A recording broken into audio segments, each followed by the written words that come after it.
तो जीओसी में सबसे पहले हम लोग चालू करेंगे electron displacement effect.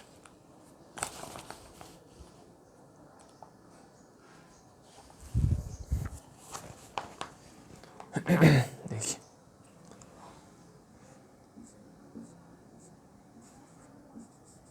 Electron displacement effect. Electron displacement effect में दो तो सब हेडिंग्स हैं, एक टेम्पोररी इफेक्ट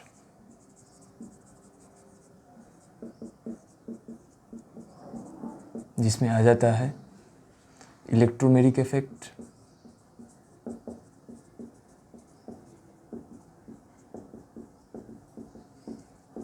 और दूसरा इंडक्टोमेरिक इफेक्ट।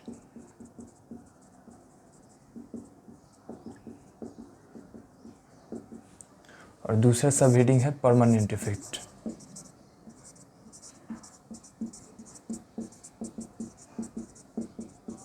परमानेंट इफेक्ट में हमारा आ जाता है इंडक्टिव इफेक्ट,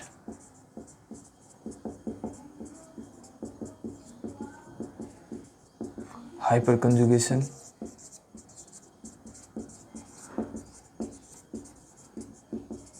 और resonance.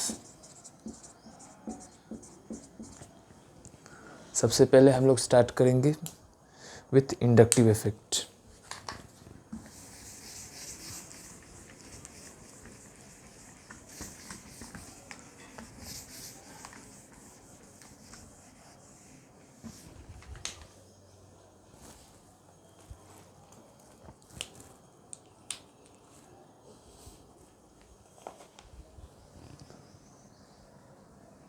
Inductive effect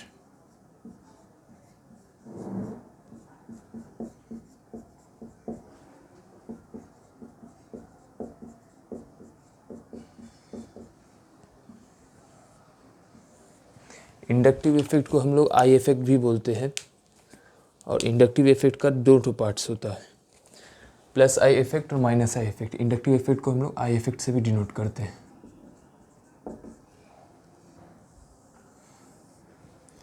inductive effect में होता ये है कि मान लीजिए आपके पास कोई भी एक कंपाउंड है, उस कंपाउंड में हमारे पास बहुत सारे कार्बन के एटम्स हैं। तो ये हमारे पास एक कंपाउंड है जिसमें बहुत सारे कार्बन के एटम्स हैं, और हम लोग मान लेते हैं कि इस कंपाउंड के एक एंड में, कोई भी एक एंड पे एक तो हमारा हैलोजन ग्रुप है। हैलोजन या भी कोई भी एक ऐसा ग्रुप है जो कार्बन से ज़्यादा इलेक्ट्रोनेगेटिव हो। हम लोग यहाँ पे फ्लोरीन मान लेते हैं। तो फ्लोरीन हमें पता होता है कि फ्लोरीन कार्बन से ज़्यादा इलेक्ट्रोनेगेटिव है। तब देखिए इंडक्टिव इफेक्ट किस तरह से लगेगा। क्योंकि फ्लोरीन कार्बन से ज़्यादा इलेक्ट्रोनेगेटिव होता है। अब इलेक्ट्रोनेगेटिव होने का मीनिंग ये होता है कि मान लीजिए हमारे पास दो ठो एटम्स हैं, ए और बी। ए एटम के पास एक ठो इलेक्ट्रॉन और बी एटम के पास भी एक ठो इलेक्ट्रॉन। जब दोनों अपना अपने इलेक्ट्रॉन को शेयर करेंगे तो हमारा कोवैलेंट बॉन्ड बन जाता है। तो यही कोवैलेंट बॉन्ड बनने का रीज़न यही होता है कि सब अपना एटम्स अपने इंडिविजुअल इलेक्ट्रॉन्स को शेयर करते हैं। ये था ए का इलेक्ट्रॉन, ये था बी का इलेक्ट्रॉन। जब ए ने भी इस इलेक्ट्रॉन को शेयरिंग किया और बी भी जब शेयर किया, तब ये हमारा कोवैलेंट बॉन्ड बन गया। अब इलेक्ट्रोनेगेटिविटी का मीनिंग ये है कि मान लेते हैं कि ए बी से ज़्यादा इलेक्ट्रोनेगेटिव है, तो इसका मीनिंग क्या होगा।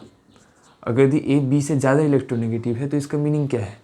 अगर ए बी से ज़्यादा इलेक्ट्रोनेगेटिव है, तब जो इन दोनों के बीच में ये दो इलेक्ट्रॉन का शेयरिंग का जो इलेक्ट्रॉन क्लाउड है, चूँकि इन दोनों के बीच में एक बॉन्ड बना हुआ है, और बॉन्ड का मीनिंग है दो ठो इलेक्ट्रॉन इन दोनों के बीच में तैर रहा है। मान लीजिए इन दोनों के बीच में दो ठो इलेक्ट्रॉन तैर रहा है, एक इलेक्ट्रॉन का क्लाउड बना के ये दोनों इलेक्ट्रॉन ए और बी के बीच में तैर रहा है।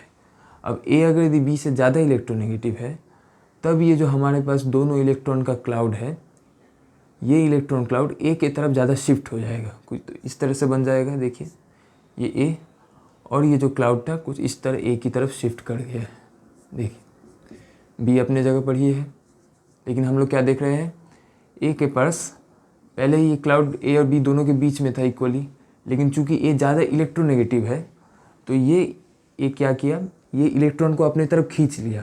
कौन से इलेक्ट्रॉन को खींचा है? वो इलेक्ट्रॉन जो कि शेयरिंग वाला इलेक्ट्रॉन हो। तो शेयरिंग वाला इलेक्ट्रॉन को खींचने का टेंडेंसी को ही इलेक्ट्रोनेगेटिविटी बोलते हैं। माने जो atom shared pair of electron को जितना अच्छे तरह से अपने तरफ खींच पाएगा उस एटम का इलेक्ट्रोनेगेटिविटी हम लोग ज़्यादा बोलेंगे। तो हमने ये देखा कि ए का इलेक्ट्रोनेगेटिविटी ज़्यादा है, इसका मीनिंग इन दोनों के बीच में शेयर्ड पेयर ऑफ इलेक्ट्रॉन्स को ए अपने तरफ खींच लेगा। तब हमें पता होता है पीरियोडिक टेबल से कार्बन और फ्लोरीन के बीच में फ्लोरीन ज़्यादा इलेक्ट्रोनेगेटिव है। तब यही कॉन्सेप्ट को यूज़ करेंगे। अब क्या होगा, ये यहाँ पे फिर से शेयर्ड पेयर ऑफ इलेक्ट्रॉन है, इस शेयर्ड पेयर ऑफ इलेक्ट्रॉन को फ्लोरीन अपने तरफ खींच लेगा। अब देखिए क्या होगा, अगर यदि फ्लोरीन जिस तरह इस केस में देखिए ए जब इस इलेक्ट्रॉन को अपने पास खींच लिया तो एक चीज़ देखिए, अभी भी ये इलेक्ट्रॉन शेयरिंग में ही है लेकिन ए के तरफ ज़्यादा शिफ्ट कर गए। देखिए ये है मिड लाइन हमारे पास, इधर का पार्ट हो गया ए का पार्ट, इधर का पार्ट हो गया बी का पार्ट। लेकिन देखिए बी के पार्ट में थोड़ा ही इलेक्ट्रॉन क्लाउड है और ए के पार्ट में ज़्यादा इलेक्ट्रॉन क्लाउड है। ए के पार्ट में ज़्यादा इलेक्ट्रॉन क्लाउड किस लिए है? क्योंकि ए का इलेक्ट्रॉन नेगेटिविटी ज़्यादा है। तो अभी हम लोग ये नहीं बोल सकते हैं कि ए इलेक्ट्रॉन को 100% अपनी तरफ खींच लिया है। इलेक्ट्रॉन को खींचा है, थोड़ा ज़्यादा से खींचा है, लेकिन 100% नहीं खींचा है। अगर यदि ए इस इलेक्ट्रॉन को 100% खींच लिया होता तब ये बॉन्ड टूट गया होता और कुछ हो जाता इस तरह से। ए और बी है, चूँकि ए इस इलेक्ट्रॉन को पूरा 100% खींच लिया है, अपने पास आ गया है, तो अगर ये 100% खींच लेगा तो ए के पास आ जाएगा माइनस चार्ज और बी के पास आ जाएगा प्लस चार्ज। ए के पास माइनस चार्ज क्यों आ जाएगा? क्योंकि ए कंप्लीट इलेक्ट्रॉन को अपने पास रख लिया है इसलिए माइनस, और बी के पास प्लस क्योंकि बी के पास जो ये सिंगल इलेक्ट्रॉन था वो भी इलेक्ट्रॉन बी खो गया है। बी चूँकि अपने इलेक्ट्रॉन को खो दिया है इसलिए बी के पास प्लस चार्ज, और चूँकि ए को एक तो एक्स्ट्रा इलेक्ट्रॉन मिला है इसलिए ए के पास आ जाएगा माइनस चार्ज। अब लेकिन इस ए और बी में देखिए, अगर यदि ए 100% इलेक्ट्रॉन को अपनी तरफ नहीं लेगा तब total minus total plus charge नहीं होगा, तब कुछ और होगा। वो देखिए, अगर यदि ए शेयरिंग पेयर ऑफ इलेक्ट्रॉन को अपने तरफ खींचता है क्योंकि ए ज़्यादा इलेक्ट्रोनेगेटिव है, तब ए के पास कंप्लीट माइनस चार्ज नहीं आएगा। तो कंप्लीट माइनस चार्ज के जगह पे ए के पास आ जाएगा delta minus charge. Delta minus का मीनिंग वेरी स्मॉल माइनस। चूँकि ए को कंप्लीट चार्ज नहीं मिला है लेकिन थोड़ा ज़्यादा एक्स्ट्रा तो चार्ज मिला है। थोड़ा ज़्यादा एक्स्ट्रा चार्ज इसलिए मिला है क्योंकि ए ज़्यादा इलेक्ट्रोनेगेटिव है। तो चूँकि ए को थोड़ा ज़्यादा इलेक्ट्रॉन मिला है, थोड़ा ज़्यादा इलेक्ट्रॉन का चार्ज का डेंसिटी अपने तरफ मिला है, इसलिए इलेक्ट्रॉन का एक्सेस को ही हम लोग नेगेटिव बोलते हैं। इसलिए ए के पास आ जाएगा डेल्टा माइनस, कंप्लीट माइनस नहीं, डेल्टा माइनस, क्योंकि टोटल नहीं आया है। टोटल आता है तब माइनस प्लस, लेकिन चूँकि पार्शियल ही गया है इसलिए पार्शियल माइनस, और चूँकि ये अपना पार्शियल इलेक्ट्रॉन को थोड़ा अपनी तरफ से देखिए क्लाउड हट गया है तो इसके पास पार्शियल प्लस। तो हमने ये देखा, कोई एटम अगर ज़्यादा इलेक्ट्रोनेगेटिव है तो उसके तरफ इलेक्ट्रॉन क्लाउड शिफ्ट हो जाता है, और जब भी उसके तरफ इलेक्ट्रॉन क्लाउड शिफ्ट हो गया तो electron cloud electron negative charge होता है, और क्लाउड का शिफ्ट होना, इलेक्ट्रॉन क्लाउड के शिफ्ट होते ही उसके पास आ जाएगा पार्शियल नेगेटिव चार्ज, और जिसके पास से इलेक्ट्रॉन क्लाउड अपोजिट डिस्टेंस में चला गया है उसके पास आ जाएगा पार्शियल पॉजिटिव चार्ज। तो ये कंपाउंड में फ्लोरीन ज़्यादा इलेक्ट्रोनेगेटिव है तो फ्लोरीन के पास आ जाएगा पार्शियल नेगेटिव चार्ज, और कार्बन के पास आ जाएगा पार्शियल पॉजिटिव चार्ज।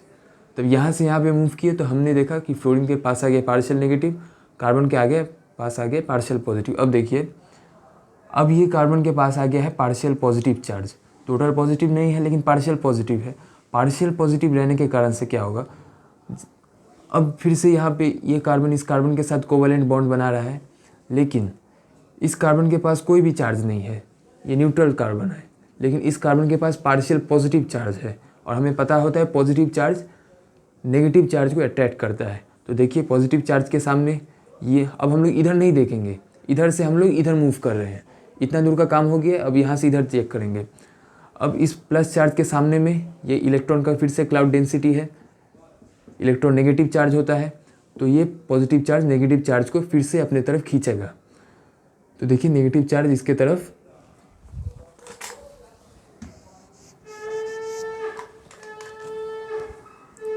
ये जो इलेक्ट्रॉन का क्लाउड है, इलेक्ट्रॉन का cloud density, positive charge electron को खींचेगा तो इलेक्ट्रॉन खींच के इसके तरफ आ जाएगा। तो ये एरो शो कर रहा है, ये इलेक्ट्रॉन यहाँ पे जो भी इलेक्ट्रॉन था इसके पास थोड़ा शिफ्ट कर गया। अब फिर से जब अगर इलेक्ट्रॉन इसके पास शिफ्ट कर जाएगा तो इसके पास देखिए इलेक्ट्रॉन का डेफिशिएंसी हो जाएगा। इसके पास से इलेक्ट्रॉन अपोजिट डायरेक्शन में जा रहा है और हमने अभी देखा है जिसके पास से इलेक्ट्रॉन अपोजिट डायरेक्शन में जाता है उसके पास आ जाता है फिर से पार्शियल प्लस, तो इसके पास भी चार्ज आ जाएगा पार्शियल प्लस। अब इसको हम लोग पार्शियल +1 बोल लेते हैं और इसको पार्शियल +2। अब यहाँ से फिर से इधर आइए तो देखिए फिर से इसके पास प्लस चार्ज है, तो फिर इस माइनस चार्ज को अपने तरफ अट्रैक्ट करेगा, तो फिर इसके पास से चार्ज का लॉस हो जाएगा, तो चार्ज का लॉस हो जाएगा तो फिर इसके पास पार्शियल +3 पार्शियल +4, और सब में हम लोग क्या देख रहे हैं, इलेक्ट्रॉन इसी डायरेक्शन में जा रहा है, इलेक्ट्रॉन इसी डायरेक्शन में चल रहा है। फ्लोरीन भी इलेक्ट्रॉन को इसी डायरेक्शन में अट्रैक्ट किया था। तो देखिए अगर यदि हमारे पास कंपाउंड कुछ इस तरह का होता, सिर्फ कंपाउंड यही 4 कार्बन, ये 5 कार्बन होता, तब कंपाउंड में हम लोग ये इलेक्ट्रॉन का शिफ्टिंग नहीं देख पाते, क्योंकि ये भी कार्बन जितना इस इलेक्ट्रॉन पेयर को खींचेगा ये भी उतना ही खींचेगा।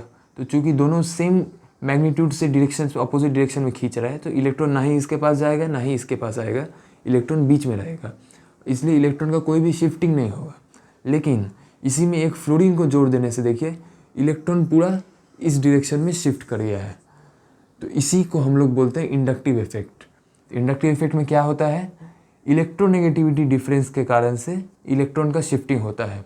तो इलेक्ट्रोनेगेटिविटी इफेक्ट का डेफिनेशन क्या हो जाएगा, परमानेंट पोलराइजेशन ऑफ मॉलिक्यूल। चूंकि ये परमानेंट इफेक्ट है इसलिए हम लोग इसको बोलेंगे परमानेंट पोलराइजेशन ऑफ मॉलिक्यूल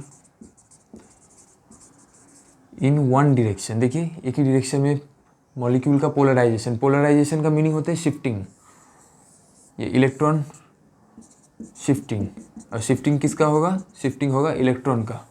तो परमानेंट पोलराइजेशन ऑफ इलेक्ट्रॉन, इस कंपाउंड में हम लोग देख रहे हैं इलेक्ट्रॉन इसी डायरेक्शन में शिफ्ट कर रहा है, यहाँ से इधर गया इधर गया इधर गया, तो परमानेंट पोलराइजेशन या फिर shifting of electron in one direction. तो इंडक्टिव इफेक्ट को हम लोग क्या बोलते हैं, इंडक्टिव इफेक्ट एक ऐसा इफेक्ट होता है, उस इफेक्ट के कारण से होता ये है कि हमारे सिस्टम में परमानेंट इलेक्ट्रॉन का पोलराइजेशन होता है वन डायरेक्शन में। अब हम लोग इंडक्टिव इफेक्ट की कुछ प्रॉपर्टीज़ देखेंगे।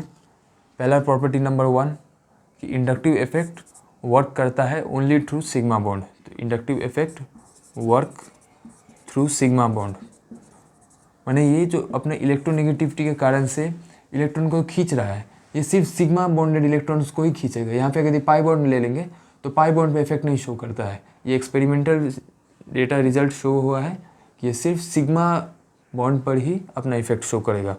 तो वर्क थ्रू सिग्मा बॉन्ड, ये इंपॉर्टेंट है। जैसे हम लोग रेजोनेंस में पढ़ते हैं, रेजोनेंस में आगे पढ़ेंगे कि रेजोनेंस पाई बॉन्ड पर भी काम करता है, लेकिन ये पाई बॉन्ड पे नहीं, सिर्फ सिग्मा बॉन्ड पे काम करता है। नेक्स्ट प्रॉपर्टी है, इसमें कंटिन्यूअस ट्रांसफ़र ऑफ इलेक्ट्रॉन होता है। देखिए इस कंपाउंड में यहाँ का इलेक्ट्रॉन इधर चला गया, कंप्लीट नहीं गया है, पार्शियली गया है, फिर यहाँ के इधर गया, फिर यहाँ के इधर गया, फिर यहाँ के इधर गया। तो हम लोग क्या देख रहे हैं, इलेक्ट्रॉन यहाँ से इधर गया फिर इधर गया। ऐसा नहीं हो रहा है कि इलेक्ट्रॉन, तो ये देखिए इलेक्ट्रॉन का जो ट्रांसफ़र है ये कंटिन्यूअस हो रहा है, माने इस कार्बन से इस कार्बन, फिर इस एटम से इस एटम, फिर इस एटम से इस एटम, इस एटम से इस एटम, बीच में कोई भी एटम छूट नहीं गया है। ऐसा नहीं हुआ है कि इस कार्बन के पास डेल्टा प्लस चार्ज नहीं आया हो, ये जीरो हो गया लेकिन फिर इसके पास डेल्टा प्लस, ऐसा नहीं हुआ है। सबके पास कुछ ना कुछ चार्जेस आए हैं। इसका माने ये हुआ कि सबके पास से इलेक्ट्रॉन गुजरा है, बीच में किसी को छोड़ा नहीं है। इसलिए बीच में किसी को नहीं छोड़ा है, इसलिए हम लोग बोले हैं इसमें होता है continuous transfer of electron. Electron का कंटिन्यूअस ट्रांसफ़र होता है। जैसे रेजोनेंस में हम लोग पढ़ेंगे कि रेजोनेंस में कंटिन्यूअस ट्रांसफ़र नहीं होता है, रेजोनेंस में एक तो एटम को छोड़ के ट्रांसफ़र होता है। लेकिन इसमें देखिए इस एटम से भी ट्रांसफ़र हुआ, इस एटम से भी ट्रांसफ़र हुआ इलेक्ट्रॉन, इस एटम से भी इसके पास आया, इस एटम से भी इसके पास आया, बीच में किसी को नहीं छोड़ा है, कंटिन्यूअस काम कर रहा है।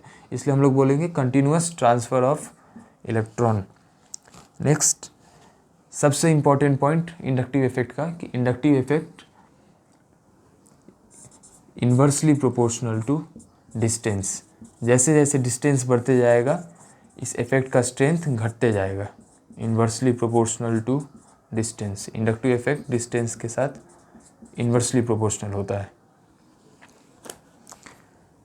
जैसे ये फ्लोरीन जिस मैग्नीट्यूड के साथ यहाँ से इलेक्ट्रॉन खींचेगा वही ये वाला कार्बन इस कार्बन के साथ उतना मैग्नीट्यूड के साथ इलेक्ट्रॉन नहीं खींच पाएगा।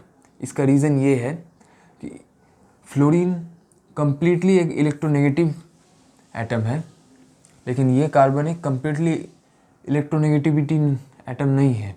इसके पास खींचने का प्रॉपर्टी कहाँ से आया है?